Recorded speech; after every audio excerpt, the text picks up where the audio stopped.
Welcome back to my channel. Today I want to tell you a story about a king and a secret, a fairy tale that is well known throughout Ireland. So sit back, relax and listen to the tale of Lowry Lingshach.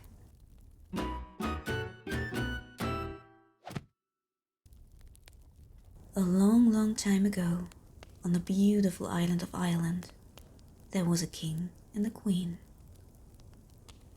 The young couple was happily married, their people prospered, and there seemed only one thing missing for their happiness to be perfect: an heir. Time went by, and the queen fell pregnant. The couple was overjoyed. She came down and gave life to a son, Lowry, a happy little boy with blue eyes, pale skin, and the most charming smile the happy parents had ever seen.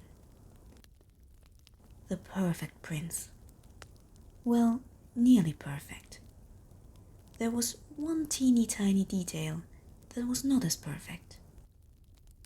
It was just that the little boy didn't have ears like you and me, but the ears of a donkey.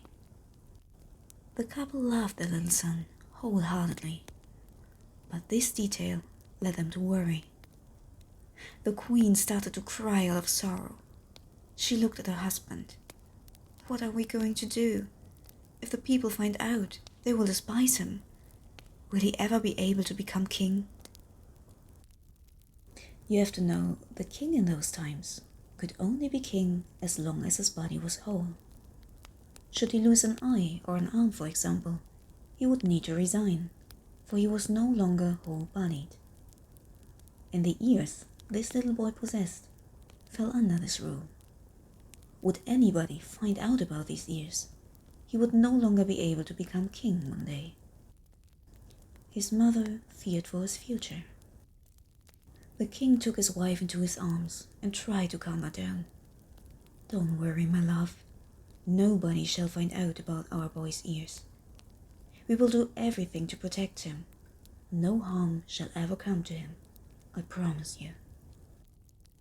And Lowry was protected. His parents put a small hood on his head, so that no one would see the ears. But still, someone could accidentally see what's going on, since he was just a child. And so they prepared special rooms in the castle for him, to hide him from the world completely.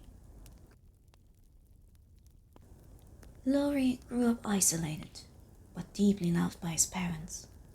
He soon learned what his ears meant for him, and why it was so important that no one would ever find out. And so he accepted his fate of isolation, because he knew his parents loved him. They provided him with everything he desired, but with every day passing, there was one thing he desired above everything else: company. Each day he sat at his window and dreamt of the world he wasn't able to see. The queen saw how sad he was to be alone. Her heart broke for the sadness of her son, and so she invited a young harpist from the town to come to the castle and spend Lowry company. That young harpist was called Crofteen. Crofteen and Lowry sang and laughed together and became the best of friends.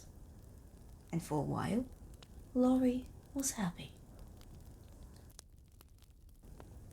But then, the day Lowry had always feared for came. His father lay dying, and Lowry had to take his father's crown and throne, and became Lowry Lingshach, the king. He was a good and kind king. His kingdom procured under his rule, and he was well loved by the people. But still, he was always worried about what would happen if they were to find out about his secret. To make matters worse, the kingdom had a tradition Lowry had to adhere to. Traditionally, on the day of the harvest festival, the king would need to get a new haircut. If the haircut turned out good, it would be a sign for the people that the harvest would be good, the winter would be mild, and the people would have good luck in the year to come. There was no way he could avoid this tradition, and so he needed to find a solution. The inevitable day of the haircut came. Laurie invited a barber to his castle to give him his haircut. Every barber hoped to be chosen, since it was the biggest of honors to give the king himself the desired haircut. But once the chosen barber went into the castle, he was never seen again. A coincidence? The haircut turned out great. In combination with his crown, he was still able to hide his ears while showing the haircut to the people. He was safe for this year, and the people were happy. The same happened year after year. The barber would enter the castle, but would never be seen again. It wasn't until long that the people started to notice this pattern. What happened to these barbers? Were they banished, imprisoned, killed? Nobody knew. The barbers of the kingdom started to fear the invitations of the king, but they had no choice but to oblige. The day came when there was only one barber left in all of the land.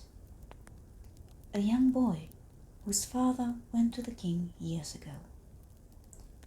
When the messenger of the king brought the invitation to the boy, his mother cried in despair. She went to the castle and pleaded with the king. "Your Majesty, you already took my dear husband from me. Please don't take my only child. He is all I have left. I beg you." The king, who wasn't cruel by nature, listened and felt deeply sorry for the old woman. He asked her whether her son would be able to keep a secret. "Yes, Your Majesty. He is a good boy and will keep any secret you will tell him." The king sighed and promised the old woman that her son will be sent back to her, under one condition.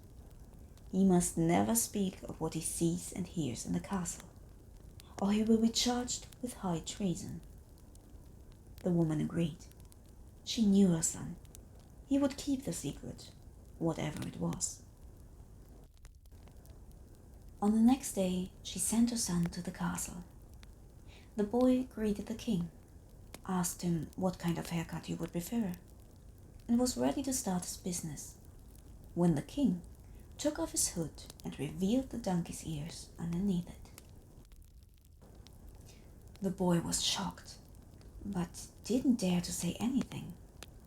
He gave the king the best haircut he had ever given anyone. When he was done, the king spoke to him.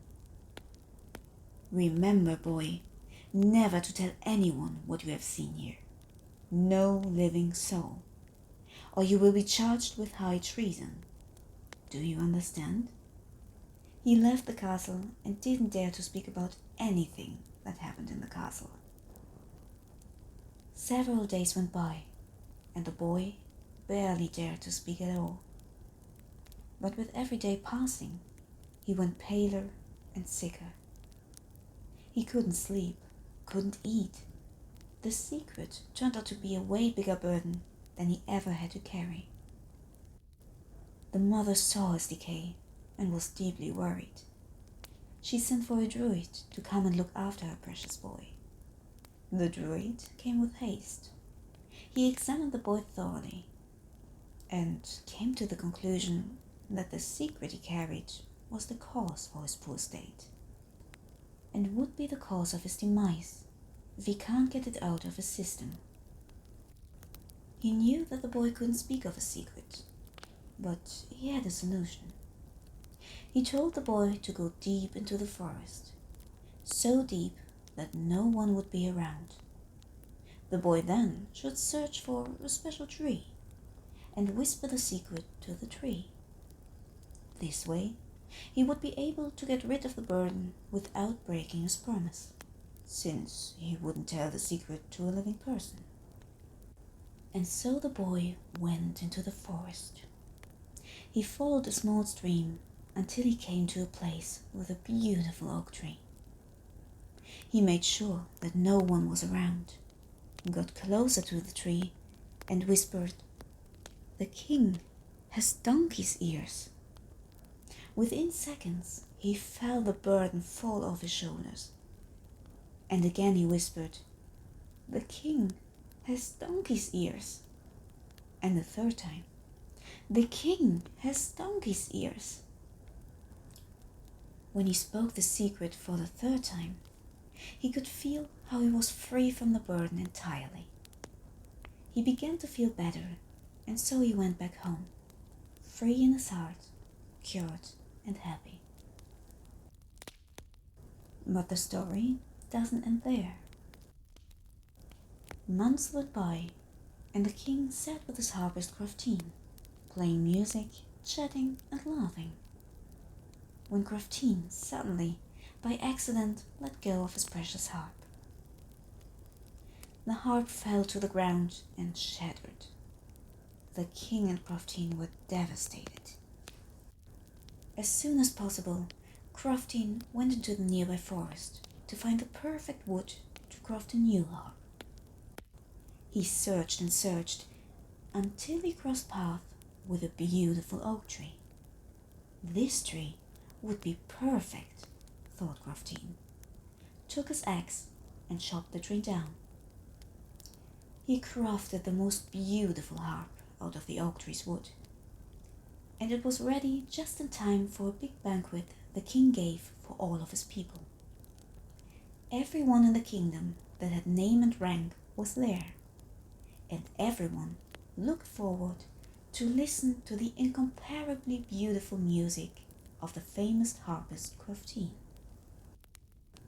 Croftin sat down and started to play, but instead of a sweet melody, a strange sound filled the air. The harp sang loud and clear, "The king has donkey's ears," over and over again. The king went pale. What happened here? He realized that the secret was out. In sheer fear he looked around, but he found that the people were irritated, but didn't react at all. And so he lifted his hood and showed his ears to the world, ready for the judgment of his people. But still, silence. Nobody laughed. Nobody shouted. Instead, he started to hear claps and cheering. The people were not angry about the imperfect king. He was such a good king that they couldn't care less about the kind of ears he had, and they were proud of his honesty in this very moment. Lowry teared up. He rued the charade he had to play all these years out of fear. But from now on, he never had to hide his ears again, and the barbers of the kingdom were safe.